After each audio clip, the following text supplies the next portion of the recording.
Hello and welcome. You're watching Middle East Matters on France 24. I'm Nadia Massi. Here's what's coming up in the show. We report on Lebanon's prison system no longer fit for purpose. Our correspondents gain access to the notorious Roumieh jail, where many wait years for their case to go to trial. Iraqi Christian leaders call for an international investigation after a fire at a wedding hall claims 107 lives. Many say institutional corruption is to blame for the tragedy.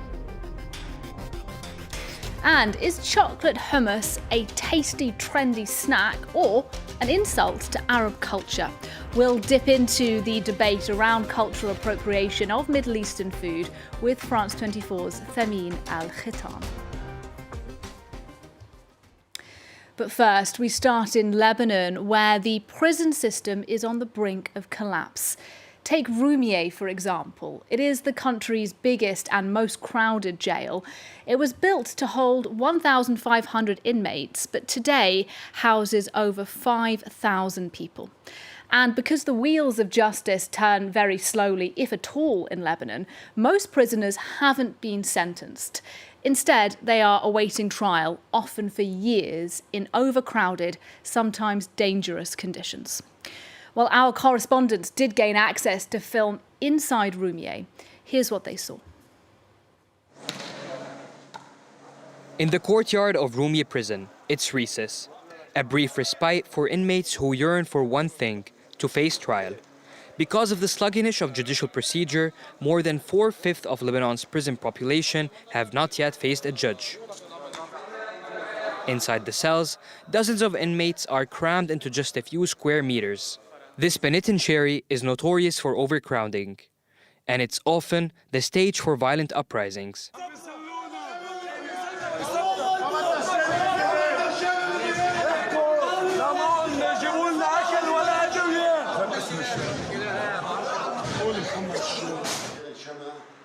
Marwan shares the same sense of despair as his fellow cellmates. Sculpting wax helps him cope with the stress of prison life. Most prisoners are just waiting for their ticket out or for their cases to be processed. Someone who commits an offense punishable by 1 year in prison can end up spending 2.5 years in pretrial detention waiting for their first appearance in court. Yet, it's not a lack of infrastructure that's the issue. This courtroom, built within the prison in 2012, hasn't seen any sessions in years. Former Justice Minister Brahim Najjar criticizes the dysfunction within the judicial system. L'augmentation du nombre d'arrestations sans qu'il y ait un acte d'accusation. The increasing number of arrests without charge, without trials, the slow pace of the judicial system, and the flaws in the Civil Procedure Code, all of that adds up to what we call a denial of justice. Le mot-clé dans tout cela, c'est le déni de justice. Khalid is one of the thousands of prisoners awaiting trial. He was arrested in Beirut on the 5th of August 2020 on drug possession charges. For 3 years, his mother has been fighting for her son's rights in court. Why do the judges keep postponing the hearings? Why don't they come to court? This is unacceptable. I've repeatedly requested a hearing and a review of my son's case. This is the room I shared with my brother. He was the only one who could cheer me up. We spent countless nights laughing about everything. I miss him terribly. I visit him every week. I worry about him. I fear he might harm himself. Many prisoners suffer from anxiety and have suicidal thoughts. It's worrying. The combination of the dire detention conditions and the economic crisis is taking a heavy toll on the physical and mental health of inmates. In 2022, 34 individuals died in Lebanon's prisons, which were filled to over 300% of their capacity. In other news, Christian religious leaders in northern Iraq are calling for an international investigation into a fire at a wedding that claimed more than 100 lives. 5 people, including the mayor and the region's lead firefighter, have been sacked, but many say institutional negligence and corruption are to blame for the tragedy. Vedika Bahal reports. For Ravan and Haneen, their wedding day was supposed to be the happiest day of their lives. But after a deadly fire broke out in their venue, killing over 100 people, the couple say that day remains their worst nightmare. It's true we're sitting in front of you alive, but we're dead inside. We're numb. We're dead inside. My wife lost 10 relatives from her family. Her mom, her brother, she can't even speak. On our wedding. Why did this happen? What did we do? Why did this happen to us? Flaming decorations and debris rained down on hundreds of panicked wedding guests as the blaze surged through the hall, with public anger soaring over the high death toll. According to the results of a government investigation, the tragedy's main cause was fireworks. But the inferno was worsened by a lack of safety measures, low-cost flammable building materials, and 900 people in the venue, despite the top capacity of 400.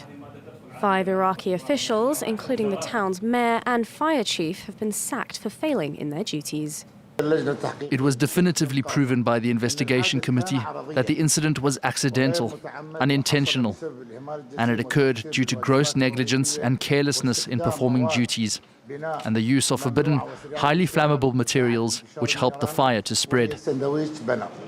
The northern Iraqi town of Karakush is one of the main centers of Iraq's Christian community, home to 26,000 Christians. Now, is chocolate hummus an original creative recipe or an insult to Arab culture? That is the question we're asking on the programme today, amid a chorus of voices slamming so-called cultural appropriation of Middle Eastern food, particularly here in the West. But where's the line between appropriation and exchange? And is there anything really that wrong with enjoying fusion food? To discuss, France 24's Thameen Al-Kheetan is with me here in the studio. And Thameen, it is becoming more common then to see Western interpretations of sort of classic Arab dishes like hummus in the supermarket, and it is irritating lots of Arabs. Tell us about why. Well, the first idea that comes to the minds of most Arabs when they see these fusions is that these fusions taste really bad. Now, that's perhaps one of the main reasons behind the fact that the so-called chocolate hummus, for example, is almost never commercialized in the Middle East. And you know, this region, hummus in this region is not just a dish, it is a very deeply rooted dish in the history of the Levant and the cultures of these people, just like other types of food, including, for example, falafel, fool, za'atar, or magdous. They say a lot about the history of agriculture in Mesopotamia and how societies evolved and adapted to different conditions like war or famine, for example. Now, critics of these modern fusions say that they do not take into consideration this history. For example, in an article published on Sunday in the Rasif 22 online magazine, Yazan Haj Ali compares the Western taste in these fusions to an octopus using all its arms in a random way to grab fruits, meats, spices and herbs from here and there and mix them randomly. Here in France, 2 activists of Lebanese origin have actually created an Instagram account called Hummus Rights Watch, and with lots of humor, they harshly criticize cultural appropriation of Middle Eastern food and other cultural aspects. Now, in Europe and the United States in general, many comedians have wittily mocked these mixes. Let's take a look.